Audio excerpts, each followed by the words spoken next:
Hello there, my name is Aaron. I like to talk about tech and TV. Today we are doing tech, specifically all of my devices. Every year I like to do a video called State of the Devices where I go over my daily driver, other backup phones, and entertainment devices that I use, and share my thoughts. I'd love to hear your thoughts about your devices in the comments as well, so feel free to share. Now, you may have noticed there are fewer phones than last year. That's because I've got rid of two.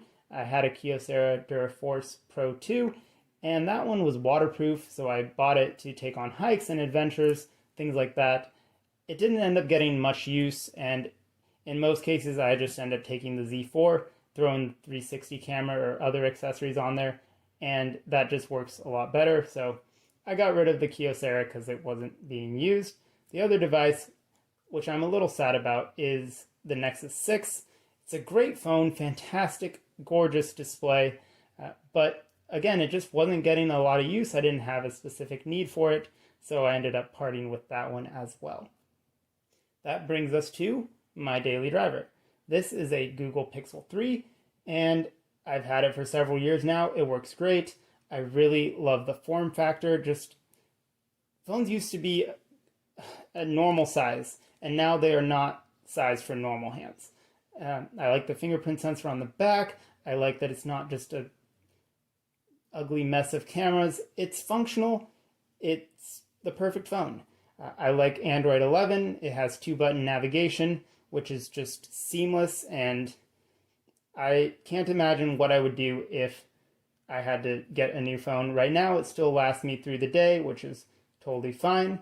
If it ever does die to the point where I can't get through a whole day on one battery, I might honestly just replace the battery because I like it that much. Now, does it have some issues? Yes.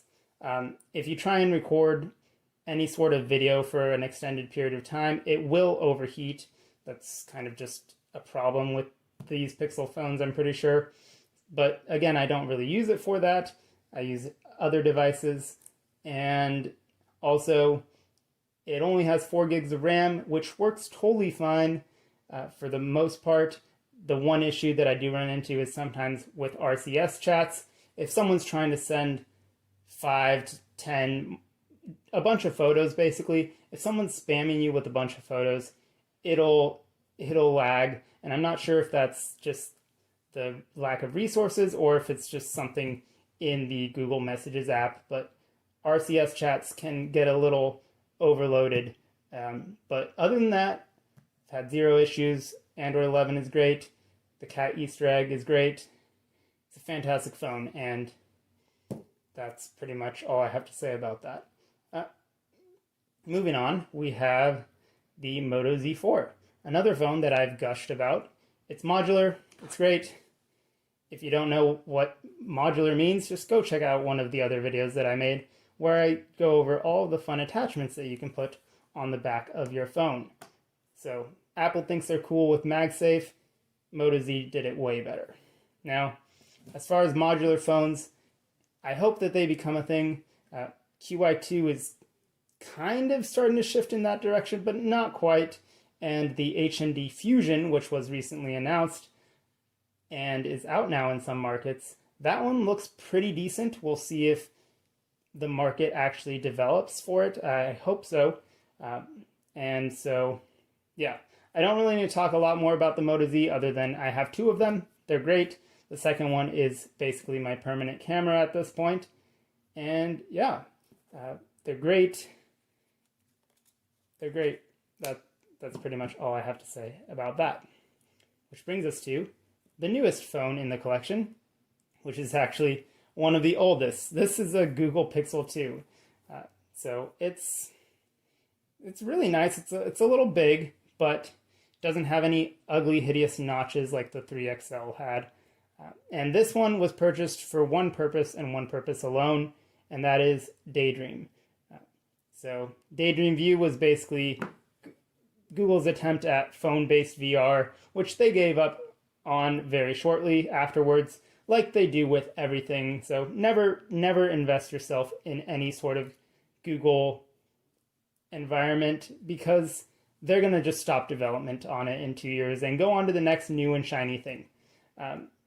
Google, I really hate Google for that. And yeah, I bought this to be in a VR headset, and that's pretty much all it does. It was a little bit of a hassle to set up, and that is a story for another video. Basically how Daydream VR is very annoying to set up now that everything's been deprecated and removed from the App Store. Bringing us to our final device here.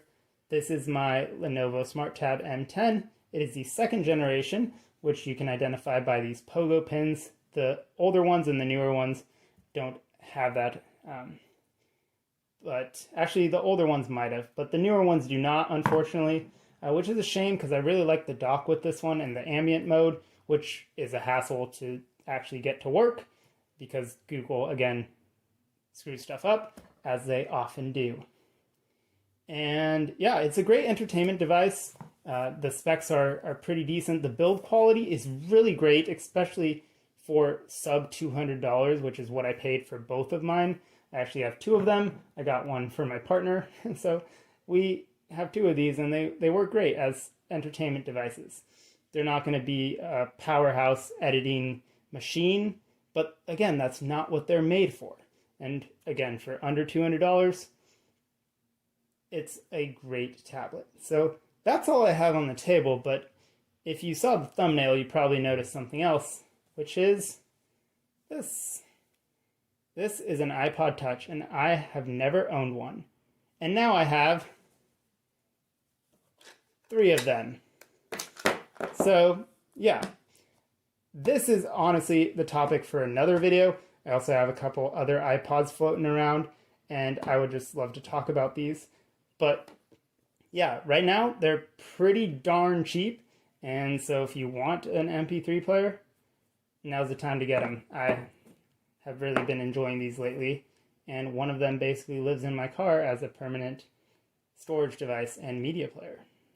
But anyway, like I said, those are my devices for the start of the year. Sorry the video was a little later than usual, but I would like to hear your thoughts in the comments about any of these devices or about the devices you're currently enjoying, and I'll see you in another video. Take care.